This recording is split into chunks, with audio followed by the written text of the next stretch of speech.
The fashion of wearing precious tiaras has fluctuated with history and gone in tandem with society's appetite for egalitarianism or elitism, but it has not vanished. The downfall of many European monarchies might have diminished its importance, but curiously, the notion of elitism and dream of being a princess, even for one day, has continued to seduce generations, and tiara has remained in fashion, in its classical styles as well as in new art forms.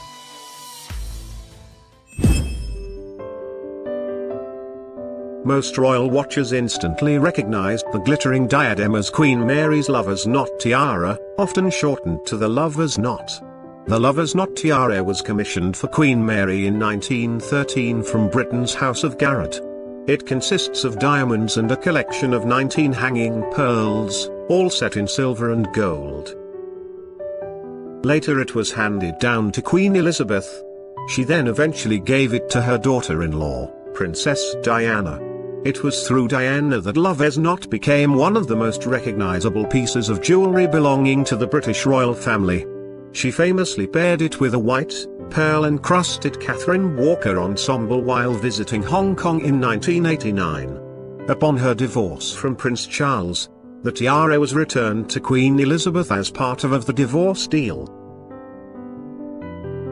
Kate Middleton didn't wear the lover's knot tiara for the first few years of her royal tenure. On her wedding day, Kate Middleton wore the Cartier halo tiara. Then, for other formal occasions, most notably at the state dinner for Chinese President Xi Jinping, she donned the lotus flower tiara. However, in December 2015, she wore the lover's knot for that year's diplomatic reception. Immediately, comparisons to Diana were made. Since then, it's become the Duchess's formal headwear of choice. Ninth on the list is the Marie III's, Duchesse d'Angoulême Emerald and Diamond Tiara. The tiara, which was designed and executed by the French royal jewelers Everard and Frederic Bapst in 1819, was a masterpiece of the French jewelry craftsmanship of the early 19th century. The design of the tiara was a symmetrical design of scrolling foliage, mounted with over 1,000 diamonds set in silver, and 40 emeralds set in gold. The silver and gold lines of the settings are clearly visible in the photograph of the tiara. The tiara survived the French Revolution and was hidden away together with other royal treasure. Eventually the tiara was sold in an auction to an English aristocrat. It was on display at the Albert and Victoria Museums for several years until the owner of the celebrated tiara successfully negotiated a deal with the Louvre Museum that brought him the returns he expected. Thus the emerald and diamond tiara of the Duchesse d'Angoulême, Marie III's Charlotte, the only child of Louis XVI and Marie Antoinette to survive the French Revolution, finally became the property of the Louvre Museum, where it is displayed today. Eighth on the list is the Lynn Aquamarine Tiara. A tiara that comes to us courtesy of the Belgian noble house of Lynn. The Lynn family have held their titles for centuries, but this tiara is a thoroughly modern addition to the extended family's jewel collection. In 2009, Prince Edoardo Lynn della Tremoille married Italian actress Isabella Orsini. This beautiful diamond and aquamarine tiara was made for the occasion. The sparkler, which was created by Hollemans, features a large central aquamarine bookended by smaller aquamarines. And, because this is a Lynn tiara after all, the piece also incorporates diamond scriptures as a major feature of the design. Isabella also wore aquamarine earrings, to coordinate with the diadem. The universal themes of nature, strength, beauty, femininity and unity. The Mouawad Miss Universe Tiara 2019 begun life like this, as inspiration. The designers was asked of crafting the extraordinary tiara embracing the values of the Miss Universe, and translate them to diamond-studded crown, that represent ambition, diversity, community, and beauty.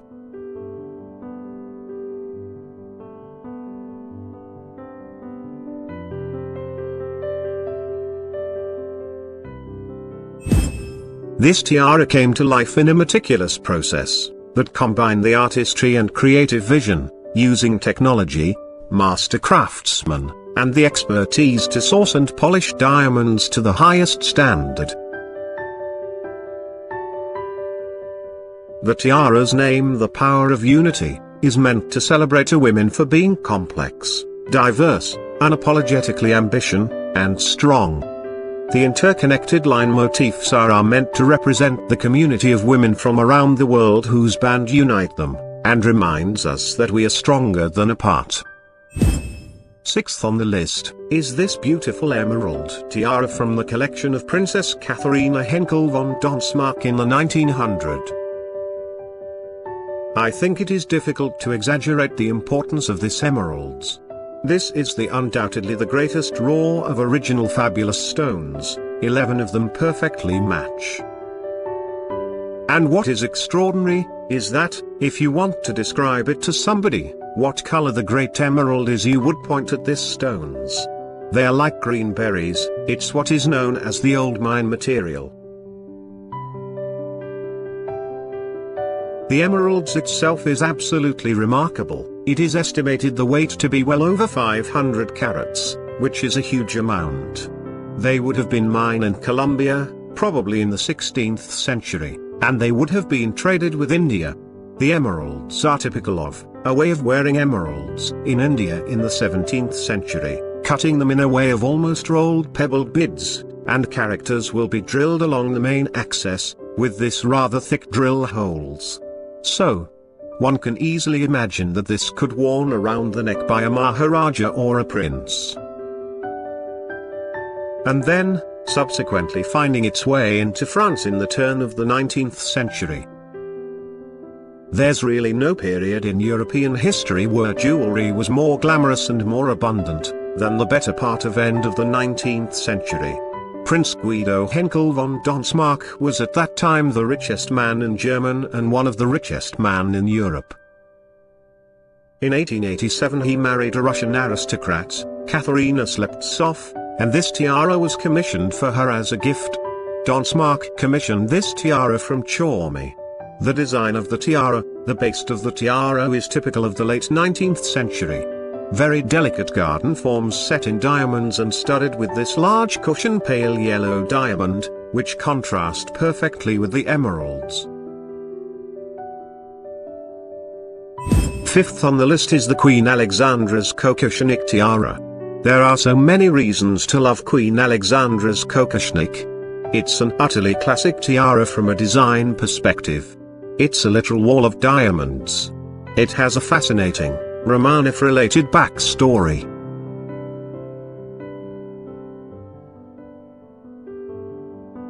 The original design of the tiara was worn by Empress Marie Feodorovna of Russia. Then after it was seen by her sister Queen Alexandra, she already knew what she wanted on her wedding day. In 1888 the London News illustrated the Alexandra's anniversary present, a Kokoshnik design tiara made by the royal jeweler, the House of Garrett. Like Marie Feodorovna's tiara, the piece was made of individual pave-set bars, though Alexandra's fringes were more rounded at the tip. Alexandra's Kokoshnik featured 77 of these fringe pieces, and the entire tiara was packed with more than 400 diamonds.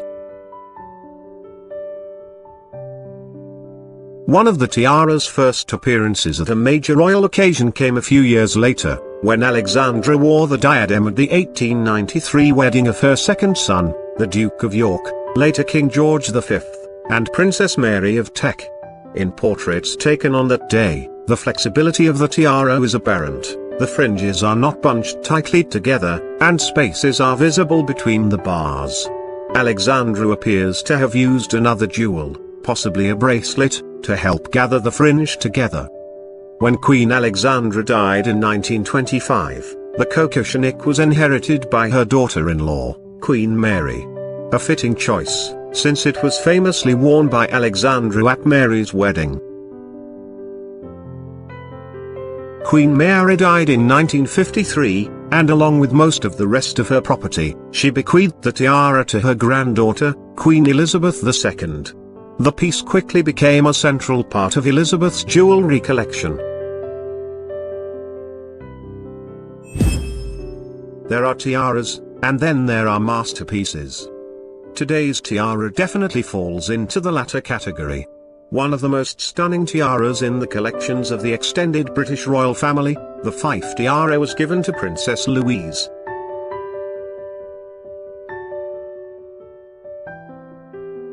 Princess Louise is the granddaughter of Queen Victoria, and she was the eldest daughter and third child of Albert Edward, Prince of Wales, and Princess Alexandra, who later became Edward VII and Queen Alexandra. The Fife tiara is made on an extremely intricate and delicate frameworks, and it contains diamonds ranging in weight from 1 to 10 carats. It was made in 5 pieces, and almost like one now. The tiara is extraordinary in its construction: silver in the front, gold in the back, and all of the 200 carats of diamonds, beautifully cut, while being presented in the thinness framework. But what really extraordinary is the tiny pivots in which the pear-shaped diamonds are presented, and they would have caught the light. When Louise Duchess of Fife worn it, it would be an extremely beautiful to behold. Third on the list is the Brazilian aquamarine tiara. Most of the sparkling tiaras worn by Queen Elizabeth II of the United Kingdom were legacies from queens and princesses past, but a few of them have been hand-picked or commissioned by the Queen herself. Today's tiara, the Brazilian aquamarine, was ordered by the Queen as a part of an evolving parure of jewels. The Brazilian aquamarine parure didn't start with a tiara, it began with a necklace and a pair of earrings. These diamond and aquamarine pieces were presented to the Queen in 1953 by the Brazilian president as a coronation gift on behalf of the people of Brazil. By 1957, the Queen had also commissioned Garrett to make a tiara to match the aquamarine dame parure. The tiara featured an elaborate diamonds and aquamarine band base, with 3 aquamarine and diamond elements placed at intervals. The Queen has worn the tiara fairly consistently since its overhaul, even though it's now one of the tallest and most imposing diadems in her collection. The last time we saw her wear the tiara in public was during the Commonwealth Heads of Government meeting in Australia in October 2011. Queen Victoria and Prince Albert's shared love of art and design resulted in many an exquisite treasure, including jewels like her sapphire coronet and the Oriental circlet. "Albert has such taste and arranges everything for me about my jewels," Victoria wrote. This Gothic-inspired emerald and diamond tiara is another example, a piece personally designed by Prince Albert and commissioned in 1845 from the London jeweller Joseph Kitching for £1,150. The tiara, nearly a full circlet in shape, has a base of cushion-shaped diamonds and step-cut emeralds topped by a graduated row of 19 inverted pear-shaped emeralds. The largest emerald weighs in at 15 carats. The tiara completed a parure of emeralds and diamonds previously gifted to the Queen by her husband, including a necklace with 9 clusters of emeralds surrounded by cushion-shaped diamonds, a pair of pendant earrings, and a brooch featuring a 20-carat emerald. Queen Victoria was thrilled with her emerald tiara gift, referring to it as a lovely diadem of diamonds and emeralds designed by my beloved Albert, and writing of her husband's wonderful taste in her journal. The family has allowed the tiara to be shown on exhibition, and, of course, has just now loaned it on a long-term basis to the Victoria Revealed exhibition at Kensington Palace alongside the Fife tiara and the Fife fringe tiara.